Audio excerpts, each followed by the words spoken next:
हाय दोस्तों, जय विश्व जय भूमि। बात चल रही थी युवाओं की, बात चल रही हक अधिकार की, बात चल रही शिक्षा और जागरूकता की। तो आपको खुद यकीन नहीं है कि आपकी पावर और क्षमता कहाँ है। तो हम बात यह करते हैं कि आपके हक और अधिकार की जो हिस्से हैं वो जा कहाँ रहे हैं, ये आपको खुद जाग कर ध्यान रखना पड़ेगा। क्योंकि हम भारत के ऐसे नागरिक हैं, वोट दे देते हैं फिर भूल जाते हैं, 5 साल बाद फिर वो फिर आते हैं, वोट दे देते हैं और आप भूल जाते हो। हम गवर्नमेंट चुनते हैं लेकिन आपको प्राइवेट पूरी चीज़ें मिल रही हैं। इन सब पे आपको बातें रखना पड़ेगा, क्योंकि आप खुद नहीं जगेंगे तो आपके हक और अधिकार की लड़ाई कोई लड़ने नहीं आएगा।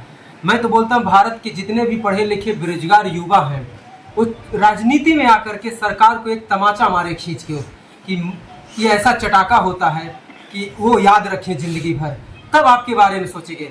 आप पबजी फ्री फायर से नहीं निकलेंगे, आप अपने हक और अधिकार की लड़ाई की बात नहीं करेंगे तो वह नहीं जगेंगे। तो आपको एक सिग्नल के माध्यम से बात बताता हूँ। आपने देखा होगा कहीं भी रोड पे सिग्नल होता है, सिग्नल खत्म हो जाने के बाद भी लोग चाहते हैं हम निकल जाएं।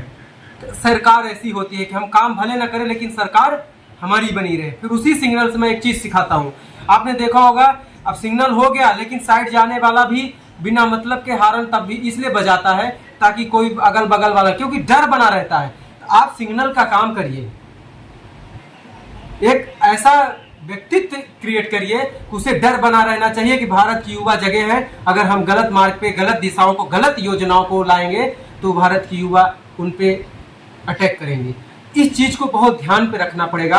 और ऐसी चीज़ों को, ऐसा नहीं कि हम अकेले और कोई अकेले युवा कर पाएगा, क्योंकि ये सब भारत के सभी नागरिकों की जिम्मेदारी बनती है। इसलिए हमको जागो और जगाओ सबका जीवन बचाओ अभियान को लेकर के जन जन को जगाना है, घर घर तक पहुंचाना है। शिक्षा और रोजगार को लेकर हर क्षेत्र में अपनी भूमिका निभाना है। इस बात को ध्यान में रख करके हमें आगे कदम बढ़ाना है। तो आइए आज हमारे आदरणीय राजू जी हैं, उनसे कुछ बातें करते हैं। आप कुछ रखेंगे? इसी के साथ जय विश्व जय भूमि, जय हिंद, जय भारत।